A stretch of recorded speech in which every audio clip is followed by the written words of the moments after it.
Good morning students. Previously நம்ம என்ன பார்த்தோம்னா சிம்பிள் ஸ்ட்ரெஸ் அண்ட் ஸ்ட்ரெயின் இதுக்கு ரிலேட்டடாக ஃபர்ஸ்ட் பார்ட் ஆஃப் எம்சிக்யூஸ் பார்த்தோம். இந்த வீடியோவில் செகண்ட் பார்ட் ஆஃப் எம்சிக்யூஸ் பார்க்கலாம்.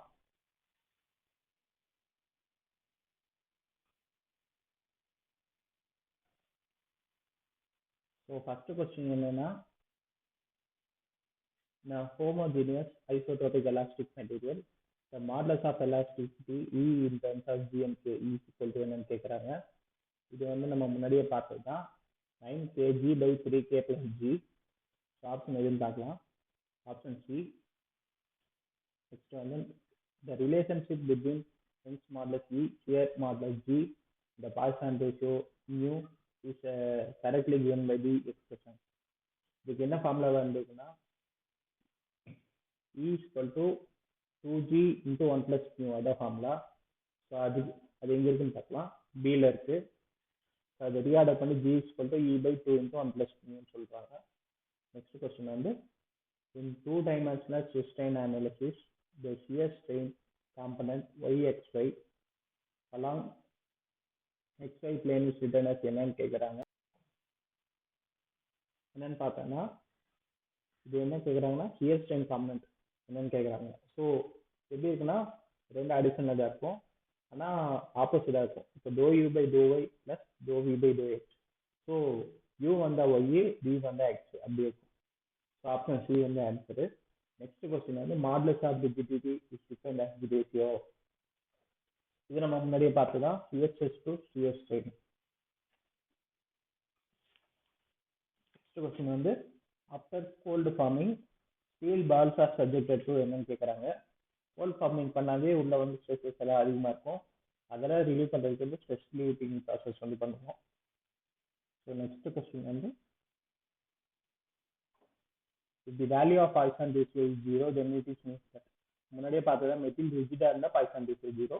நெக்ஸ்ட் வந்து stress produced by a suddenly applied load as compared to that produced by the same load when applied gradually. இப்போ நம்ம ஒரு லோடை கிராஜுவலாக அப்ளை பண்ணுறதோட சடனாக அப்ளை பண்ணால் அந்த லோடு வந்து 2 times அதிகமாக இருக்கும். ஞாபகம் வச்சுக்கோங்க, 2 times.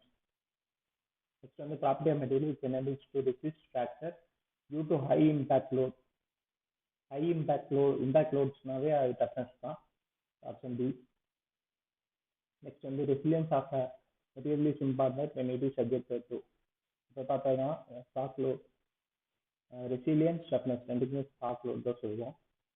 நெக்ஸ்ட் வந்து Hooke's law holds good up to limit of proportionality, இது பார்த்தது தான். நெக்ஸ்ட் வந்து deformation per unit in the direction of force is known as. Deformation per யூனிட்ல வந்து ஸ்ட்ரெயின், இந்த டைரக்ஷன் ஆஃப் ஃபோர்ஸ்னா லீனியர் ஸ்ட்ரெயின். நெக்ஸ்ட் வந்து the thin mild steel wire is loaded by adding loads in equal increments till it breaks. The extensions noted with increasing loads will behave as under. ஒரு mild steel ஸ்பெசிமனை வந்து load add பண்ணிட்டே இருக்கும் வச்சுக்கோங்க. 1 kg 2 kg load add பண்ணிட்டு இருக்கோம், break ஆகிற வரைக்கும் add பண்ணிட்டோம்.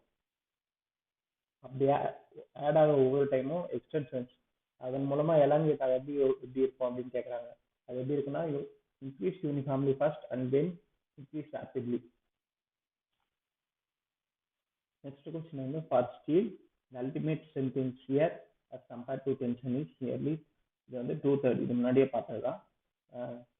tensile strength in shear வந்து is 2/3 of ultimate strength in tension. So shearல வர strength வந்து equal to 2/3 of tension. அதை ஞாபகம் வச்சுக்கோங்க, முன்னாடியே பார்த்தது தான். In case of an elastic bar fixed at upper end and loaded by a falling weight at the lower end, the shock load produced can be decreased by. இது வந்து நம்ம cross section area வந்து degrees பண்ணோம்னா லோடையும் வந்து degrees பண்ணிடலாம். Load is proportional to area, அதை வச்சு தான் இது வரும். நெக்ஸ்ட் வந்து, if a load W is applied instantaneously on a bar of cross section A, then the stress induced in the bar is stress induced இந்த பார் in work space லிபே எவ்வளோன்னு கேட்குறாங்க. இப்போ வந்து லோடு வந்து இன்ஸ்டன்டேனியஸாக அப்ளை பண்ணோம்னா அங்கே வந்து 2 times இருக்கும், நம்ம முன்னாடியே பார்த்துருப்போம். அப்போது லோடு வந்து W ஏரியா ஏ, ஸ்ட்ரெஸ் வந்து W by A, 2 times of stress 2 into W by A தான் ஆன்சர். நெக்ஸ்ட் வந்து strain is defined as the ratio of வந்து change in length to original length, இது தெரியும். வந்து யூனிட் ஆஃப் ஸ்ட்ரென்த் ஸ்மாலஸ் வந்து newton per metre square. ரிலேட்டிவாக பார்த்தோன்னா கேஜிஎஃப் பெர் சென்டிமீட்டர் ஸ்கொயர் அதை எடுத்துக்கலாம். நெக்ஸ்ட் வந்து what is the false statement about ஸ்விட்ச் டைப் மெத்தட் கேட்குறாங்க. ஃபர்ஸ்ட் பார்க்கலாம், it is more sensitive to change in both metallurgical and mechanical condition. So இது correct தான். It gives more accurate picture of ductility. இந்த மெத்தடை வச்சு நம்ம டக்டைலாக பிரிட்லாக வந்து கண்டுபிடிக்கலாம். ஸோ இதுவும் correct. Can be correlated with stress strain values in other tests like torsion, impact, combined stresses, etc. So இதுவும் கரெக்ட் தான். ஸோ கொடுத்துருக்க ஆப்ஷனில் எதுவுமே தப்பு இல்லை. ஸோ இது டஸ்டின் எக்ஸிஸ்ட். நெக்ஸ்ட் வந்து total elongation producing a bar of uniform section hanging vertically downwards due to its own weight சொல்கிறாங்க. இதில் வர எலாங்கேஷன் வந்து எவ்வளோ இருக்குன்னு கேட்குறாங்க. இப்போ நம்ம நார்மலாக லோடு அப்ளை பண்ணால் அதில் வர எலாங்கேஷன் வந்து PL/AG. இதே லோடு வந்து ஆக்ட் ஆகல, ஜஸ்ட் செல்ஃப் வெயிட் மட்டும் இருக்கு. அதில் எவ்வளோ எலாங்கேஷன் இருக்குன்னு கேட்டோம்னா அந்த லோடில் வர எலாங்கேஷன் பை 2 அப்படின்னு சொல்லுவோம். So is equal to that produced by a weight half of the weight of bar applied at the lower end அப்படின்னு. ஸோ இதுதான் ஆன்சர், பி தான் ஆன்சர். நெக்ஸ்ட் வந்து rod of dimension 20 mm cross 20 mm கொடுத்துருக்காங்க. Is carrying an axial tensile load கொடுத்துருக்காங்க. Tensile stress எவ்வளோன்னு கேட்குறாங்க.